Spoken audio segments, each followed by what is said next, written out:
राधे राधे, जय श्री कृष्णा। सभी को वेलकम है यूट्यूब चैनल। जैसे कि सबको पता है कि अभी गणेश चतुर्थी थी, तो बहुत से लोग हैं जो गणपति बाबा को अपने घर पे लेके आए थे। तो आज हो गए गणपति बाबा को 11 दिन। तो मैंने भी आज इनका विसर्जन किया था। तो आज है गणपति बाबा का विसर्जन। तो जब हम इनका विसर्जन करते तो उससे पहले हमें इनकी आरती कर लेनी चाहिए, जो जलानी चाहिए। और उसके बाद इनको भोग लगाना चाहिए, जो भी मतलब लड्डू का, फल का, किसी भी चीज़ का भोग लगाइए। और इनको बिना भोग के विदा नहीं करते हैं। तो जब इनको घर पे लेके आते तो बहुत लोग होते हैं उसी टाइम दक्षिणा दे देते हैं। कुछ लोग होते हैं कि जब इनका विसर्जन करते तब दक्षिणा देते हैं। तो जो हम दक्षिणा देते हैं उस दक्षिणा का हमें क्या करना चाहिए, तो उस दक्षिणा का या तो हम प्रसाद ले आएंगे, प्रसाद ला के उसको हम बांट देंगे, या फिर हम किसी पंडित को दान में दे देंगे।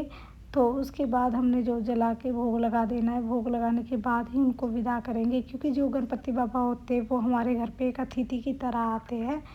तो जिन्हें हमें खुशी खुशी से विदा करना चाहिए। देखो, दुख होता है कि हम किसी को अपने घर पे 10 दिन रखें और फिर उनको विदा करें, तो लगता है कि हाँ भाई क्यों जा रहे हैं, तो मन करता है। लेकिन क्या करें कि जाना तो है गणपति बाबा को भी।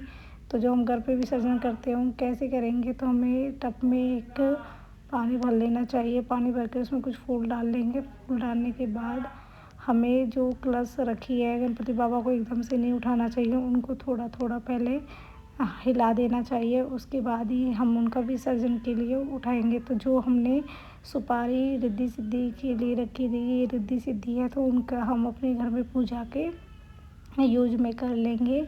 और उसके बाद हम जहाँ पे हमने स्थापना की है वहाँ पे दीवार पे हम चंदन और कुमकुम का टीका लगा देंगे, कि जिससे कि रिद्धि सिद्धि हमारे घर पर ही रहे, क्योंकि पत्नी अपने पति के साथ चली जाएंगी। तो इसलिए हमें उनको वहीं पे रखना चाहिए। उसके बाद गणेश जी का जो हम विसर्जन करते हैं वो हम कैसे करते हैं, तो हमें 3 बार पहले आराम से उनको पानी के अंदर और बाहर करना चाहिए। जब उनका फेस हम उनको विसर्जन करेंगे तो उनका फेस हमारी तरफ होना चाहिए, यानी कि ऊपर की तरफ होना चाहिए। और जो जल हमने भर के रखा था कलश में, उस जल को हम किसी भी पेड़ में डाल देंगे, लेकिन तुलसी के पेड़ में नहीं डालते हैं। और जो विसर्जन का जल है उसको भी हम पेड़ों में डाल देंगे, उसको भी हम तुलसी के पेड़ में नहीं डालेंगे।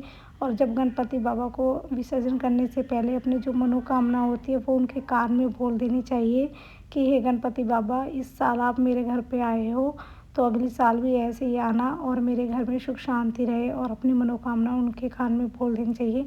और जो चावल है उनको आप पूरे घर में कोने में छिड़क देना चाहिए। तो राधे राधे, जय श्री कृष्णा।